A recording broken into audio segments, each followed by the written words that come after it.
ఓం నమః శివాయ. ఓం నమో నారాయణాయ. నరదృష్టి నివారణ కాళభైరవాయ నమో నమః. ఓం దిగంబరాయ విద్మహే హంసవాహనాయ ధీమహి తన్నో కాళభైరవ ప్రచోదయాత్. హరి ఓం. మా ఛానల్కి స్వాగతం. చూస్తున్న వీక్షకులకు ప్రేక్షకులకు ప్రియ కాళభైరవ భగవద్బంధులకి స్వాగతం పలుకుతూ మమ్మల్ని ఎంతగానో ఆదరిస్తూ ఉండబడినటువంటి ప్రియ సోదర సోదరీమణులకు, జ్యోతిష్య అభిమానులకు, సనాతన ధర్మ సంరక్షకులు అందరికీ కూడా దక్షిణాయన ప్రారంభ శుభాకాంక్షలు. దక్షిణాయనం అనగానే సకల దేవతల యొక్క ఆరాధన, సత్ప్రవర్తన, జీవన విధానంలో మనం ఏదైతే అనుకుంటామో దేవతారాధన చేయడం వలన అనంతమైన శక్తి కలిగి విద్యలో, వృత్తులో, ఉద్యోగాల్లో, వ్యాపారాల్లో అనంతమైన విజయం సాధించడం కోసము చాలా ముఖ్యమైన సమయంగా భావించగలగాలి. మనకు 16/6వ నెల 2026 నుండి 30వ తారీఖు 6వ నెల 2026 వరకు పుట్టినటువంటి వారందరికీ కూడా ముందస్తుగా జన్మదిన శుభాకాంక్షలు. గతంలో వివాహం చేసుకున్న వారికి వివాహ వార్షికోత్సవ శుభాకాంక్షలు.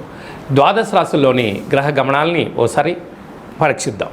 మేషరాశిలో కుజుడు స్వక్షత్రకారకుడు, మిథున రాశిలో బుధాదిత్య రాజయోగం, రవి మరియు బుధుడు స్వక్షత్రకారకుడు, కర్కాటక రాశిలో 12 సంవత్సరాల తర్వాత దేవగురు బృహస్పతి ఉచ్చస్థితి సంచార స్థితి మరియు శుక్ర సంచార స్థితి, సింహరాశిలో కేతు సంచార స్థితి, కుంభరాశిలో రాహు సంచార స్థితి, మీనరాశిలో విశేషంగా శని భగవానుని సంచార స్థితితో ద్వాదశ రాశుల్లో గ్రహ గమనాలు ఈ విధంగా ఉన్నాయి.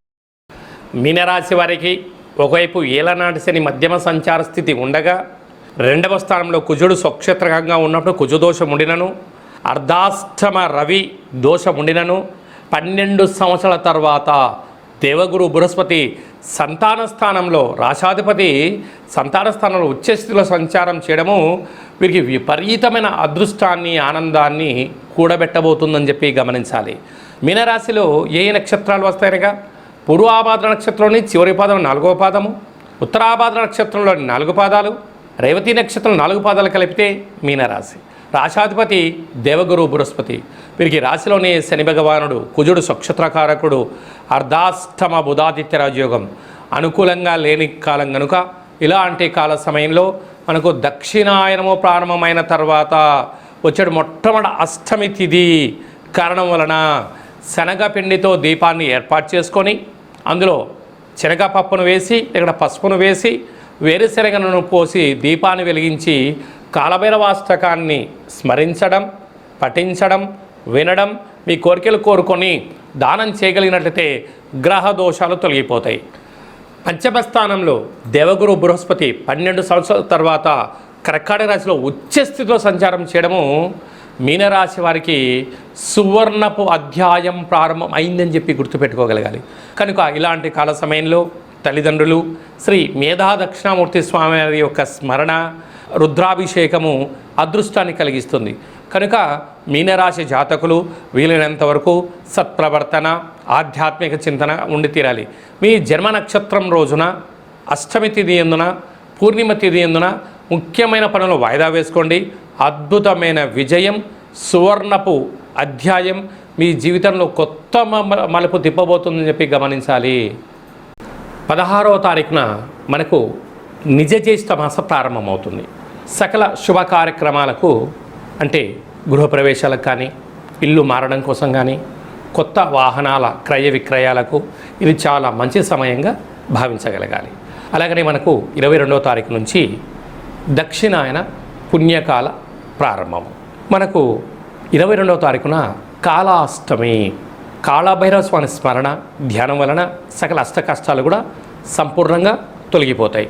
27వ తారీఖున శనివారం రోజు శని త్రయోదశి, శని భగవాన్ యొక్క స్మరణ ధ్యానం వలన అఖండమైనటువంటి అష్ట కష్టాలన్నీ తొలగిపోయి అష్టైశ్వర్యాలతో, భోగభాగ్యాలతో ఏకచక్రే మహాభోగి యోగతత్వము కలుగుతుందని చెప్పి కూడా గమనించాలి.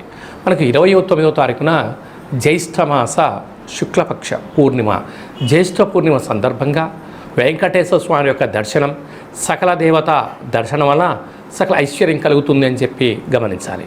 అలాగే మీ వ్యక్తిగత జాతకం తెలుసుకోవాలనుకుంటున్నారా?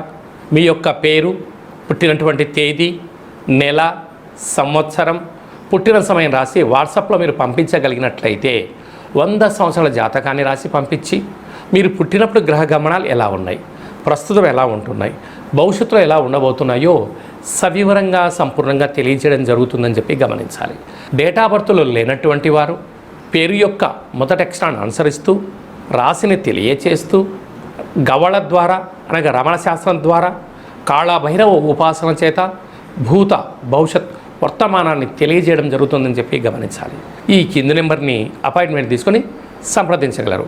అందరికీ ఈ దక్షిణాయన పుణ్యకాలంలో అఖండ ఆయురారోగ్యాల చేత సకల అష్టకష్టాలకు స్వస్తి పలికి అత్యున్నతమైనటువంటి జీవన ప్రయాణ గమనాలలో విజయాన్ని సాధించాలని మనసారా కాళభైరవ స్వామివారిని వేడుకుందాం.